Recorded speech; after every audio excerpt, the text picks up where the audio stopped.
এই তুই rail line দিয়ে এই সময় কোথায় যাচ্ছিস? আজ আমি ঠিক করেছি এই লাইনের নিচেই আজকের আমার জীবন দিয়ে দেব। কি পাগলের মতন বকছিস? My husband addicted to another woman. So what, তাতে কি? আচ্ছা, তুই যে তোর মাসির ছেলের বিয়েতে গেলি, তারপর থেকে 10 দিন ধরে তো তোর ফোনে সুইচ অফ। শৈলী, তোকে একটা সারপ্রাইজ দেব। এখন তুই রেল লাইন থেকে সরে চল। চল।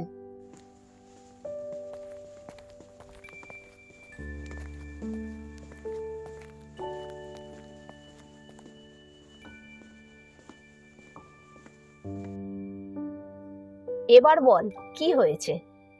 আমি না বিয়ে করে নিয়েছি। 7 দিনের প্রেম, 8 দিনের মাথায় হাড়ি কাটে মাথা। আমাকে না জানিয়ে?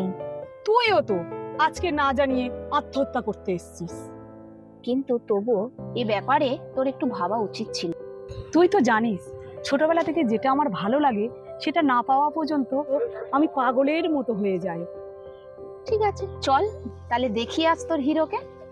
চল, ও তো তোর অপেক্ষায় বসে আছে।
আচ্ছা দাদা, আপনি আমার বান্ধবীর ছবিকে এইভাবে রেখেছেন কেন, মৃত মানুষের মতো? মৃত মানুষের ছবিতেই তো মালা ধূপ দেওয়া হয় ম্যাডাম। তাহলে আমার পিছনে এই যে জলজ্যান্ত মানুষটি দাঁড়িয়ে আছে, এটা তাহলে কি? কোথায় কে দাঁড়িয়ে আছে? প্রেরণা? এই প্রেরণা কোথায় গেল ও? ও মাই গড!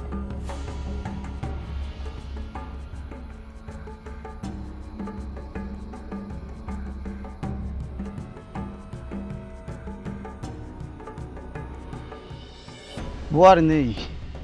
আমাদের বিয়ের রাতেই গোটা লালগড় গ্রাম একটা শ্মশানে পরিণত হয়। এ আপনি কি বলছেন? হ্যাঁ, একটা মাওবাদী হামলায় আমার পরিবার সহ আপনার বান্ধবীকে আমার চোখের সামনে শেষ হয়ে যেতে দেখি। আমার শরীরেতেও ক্রমশ শিহরণ জাগছে। জানেন, এই জগৎ সংসারে আজ আমি বড় একা। আপনার বান্ধবী মৃত্যুকালে বলে গেছিল আপনি নাকি খুব অসহায়। রাহুল, তুমি ওকে একটু দেখো। প্রেরণা আমাকে খুব ভালোবাসতো, তাই বোধ হয় আজ ও নিজে মরে গিয়ে আমাকে বাঁচিয়ে দিয়ে গেছে। হ্যাঁ, তা ঠিক। এখন আমার জীবনটা এই ছবির মধ্যেই আবদ্ধ। আচ্ছা দাদা, আপনি কি আপনার গ্রামে আমাকে একবার নিয়ে যেতে পারবেন? সেখানে হয়তো প্রতিনিয়ত প্রেরণার আত্মা ঘুরে বেড়াচ্ছে, আমি দেখতে চাই একবার। এখন ওখানকার পরিস্থিতি খুব একটা ভালো নয়। আপনি কয়েকদিন পরে যাবেন।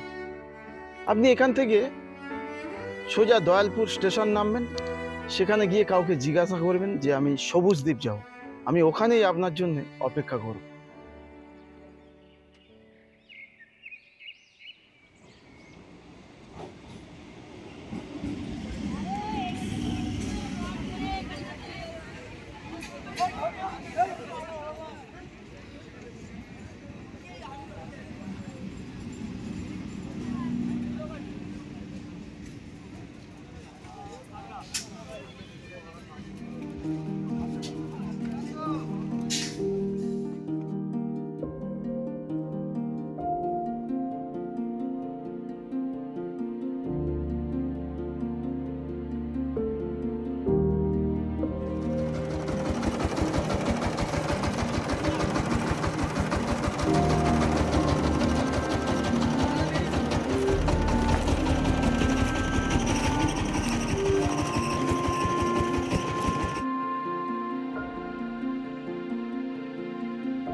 আচ্ছা দাদা, এটা কি সবুজ দ্বীপ?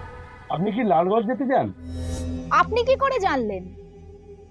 রাহুল স্যারের সাথে দেখা করতে যাচ্ছেন? আমার সাথে এসব কি হচ্ছে? সবাই কি এখানে আত্মায় পরিণত হয়ে গেল? এরা জানলো কি করে আমি কোথায় যাচ্ছি? আরে কি ভাবছেন ম্যাডাম, ভয় পাবেন না, আমরা রাহুল স্যারের আঁকার ছাত্র। একটু এদিকে আসুন।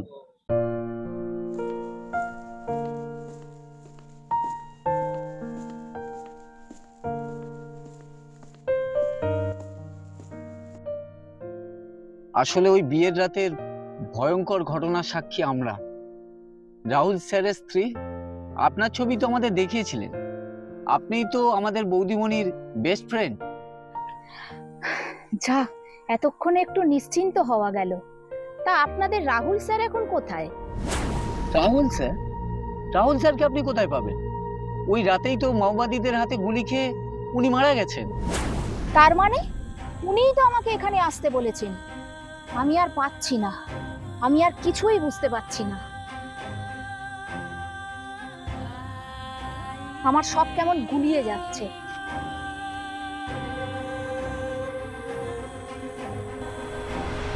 আমরা রাহুল স্যারকে বাঁচানোর অনেক চেষ্টা করলাম, কিন্তু আমরা পারলাম না।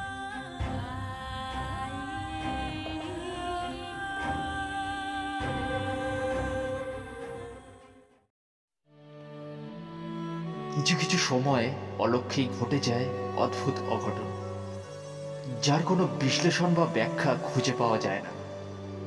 তারপরেও নতুন করে নতুনভাবে গড়ে নিতে হয় নিজেদেরকে। তবুও ব্যর্থতার শীর্ষে এক টুকরো অবলম্বন থাক প্রেরণা।